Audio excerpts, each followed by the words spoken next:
Her name is Maya. She is 34 years old. Last Tuesday, the chief of police publicly humiliated her and ordered her out of his restricted precinct hallway, entirely unaware that she was the federal oversight inspector sent to audit his entire career.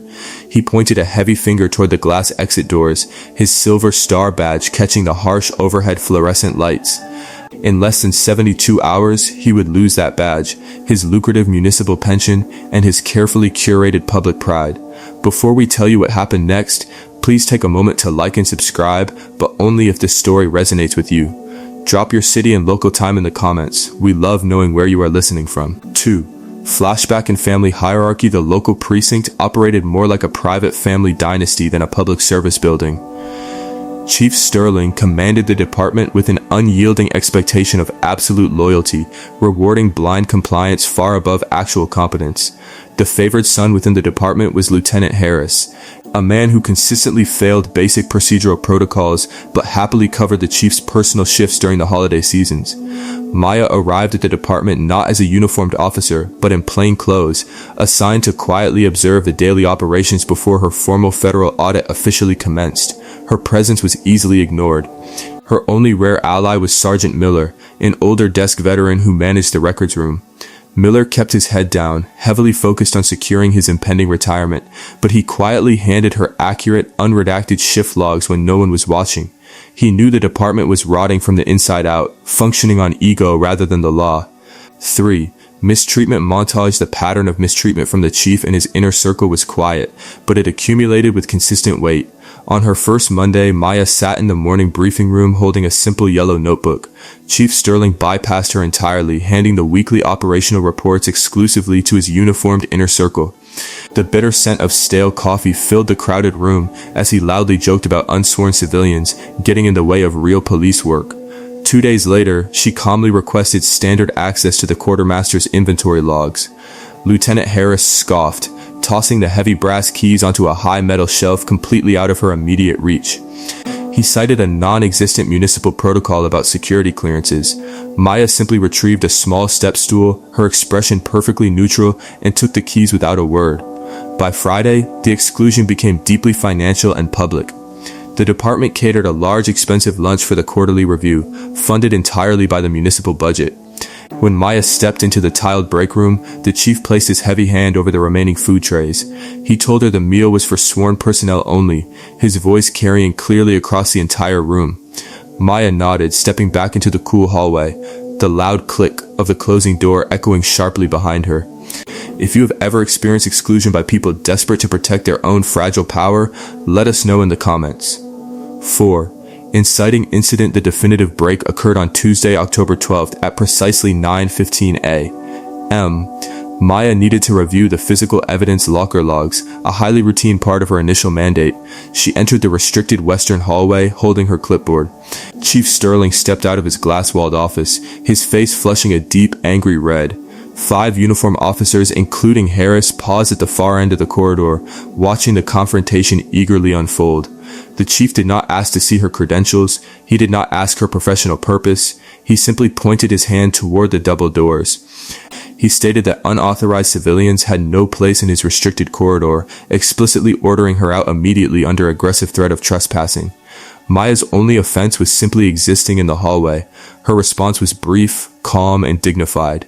"Understood, Chief," she said softly. She turned and walked out into the cold morning air, her leather boots quiet on the linoleum floor. 5.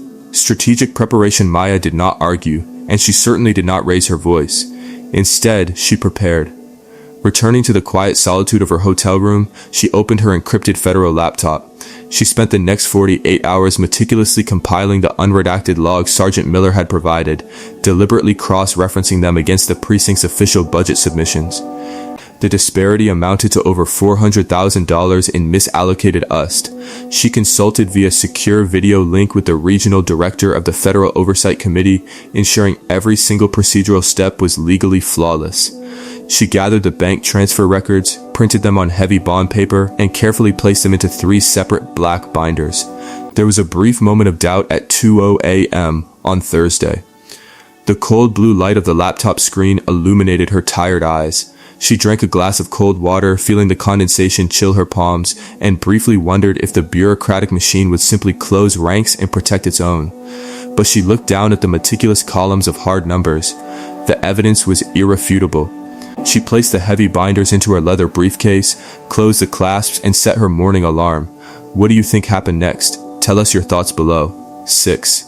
Public reckoning. The public reckoning arrived on Friday morning during the City Council's televised public safety hearing. The municipal chamber was a formal, high-stakes setting, completely filled with over 80 witnesses, including the mayor, the local press pool, and the precinct's senior administrative staff. Chief Sterling stood proudly at the wooden podium, delivering a confident, booming speech about his department's unmatched fiscal responsibility and public transparency. Maya entered the large chamber, walking slowly and deliberately down the center carpeted aisle. She wore a tailored charcoal suit. She did not rush. She did not raise her voice when she approached the microphone reserved for public comment. Chief Sterling, she said, her tone perfectly level and factual. My name is Maya. I am the senior inspector for the Federal Department of Oversight.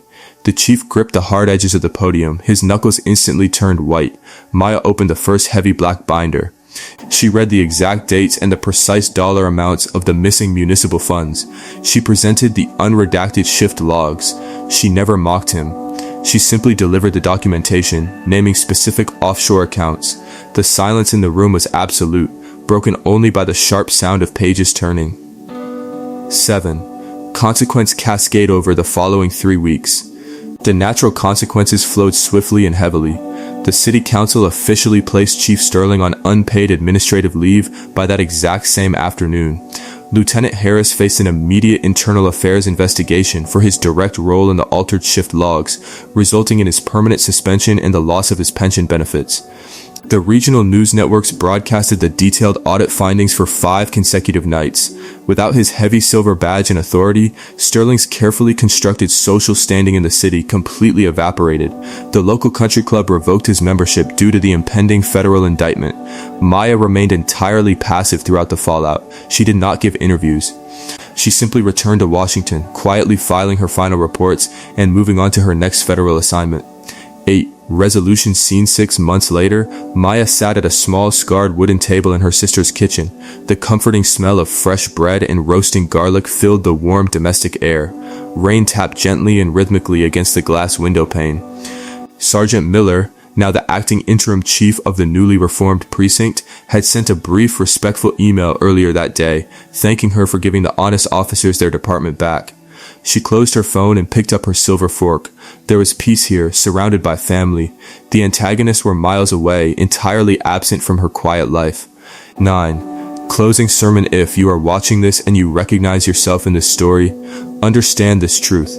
You are completely allowed to gather your evidence in absolute silence. You are allowed to step away from professional spaces that disrespect you while you strategically prepare your response. The truth doesn't expire. Professional authority is never a valid excuse for targeted abuse, and your dignified endurance is not a sign of weakness. It is the quiet foundation of your eventual vindication. Thank you for spending your valuable time with us today. Please feel free to comment, share, and subscribe if you found genuine value in this story. We will be right here with another one soon.